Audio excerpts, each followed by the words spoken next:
ശ്രീനന്ദയ്ക്ക് വിടചൊല്ലി നാട്, നെഞ്ചുപിടഞ്ഞ് പ്രിയപ്പെട്ടവർ. ശ്രീനന്ദയെ അവസാനമായി കണ്ട് അന്ത്യാഞ്ജലി അർപ്പിക്കാൻ നാടൊന്നാകെ വീട്ടിലേക്ക് ഒഴുകിയെത്തിയപ്പോൾ അതൊരു കണ്ണീർ കാഴ്ചയായി മാറി.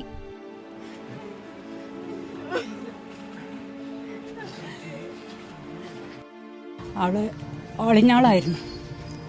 ഒരു ഏത് മേഖല എടുത്താലും അവൾക്കെല്ലാം വഴങ്ങുന്ന ഒരു കുട്ടിയായിരുന്നു.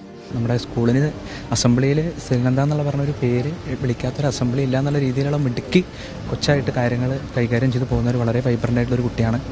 എന്തായാലും കഴിഞ്ഞ ഒരു 4-5 ദിവസമായിട്ട് ഇതിൻ്റെ പിന്നെ തന്നെയാണ്. കാരണം ഏത് തരണത്തിൽ ഏതൊരു അവസ്ഥയിൽ പെട്ടിട്ടാണെങ്കിലും അത് തരണം ചെയ്ത് വരാൻ പറ്റുന്ന വളരെ ആക്റ്റീവായിട്ടുള്ള നല്ലൊരു മിടുക്കി കൊച്ചെന്നായിരുന്നു. അപ്പോൾ ഞങ്ങളെല്ലാവരും പ്രതീക്ഷ തിരിച്ച് ഏതവസ്ഥയിലും അവൾ തിരിച്ച് വരും എന്നുള്ളൊരു പ്രതീക്ഷ തന്നെയായിരുന്നു ഞങ്ങൾക്ക് ഉണ്ടായിരുന്നത്. വിനോദയാത്രയ്ക്കിടെ ചിക്കമംഗളൂരുവിൽ മാണിക്യധാര വെള്ളച്ചാട്ടത്തിന്റെ വ്യൂ പോയിന്റിന് സമീപം കാണാതായ ശ്രീനന്ദയെ പിന്നീട് മരിച്ച നിലയിൽ കണ്ടെത്തുകയായിരുന്നു. മരണകാരണം തലയുടെ വലതുഭാഗത്തേറ്റ് ഗുരുതര പരിക്കാണെന്നാണ് പോസ്റ്റ്മോർട്ടം റിപ്പോർട്ട്.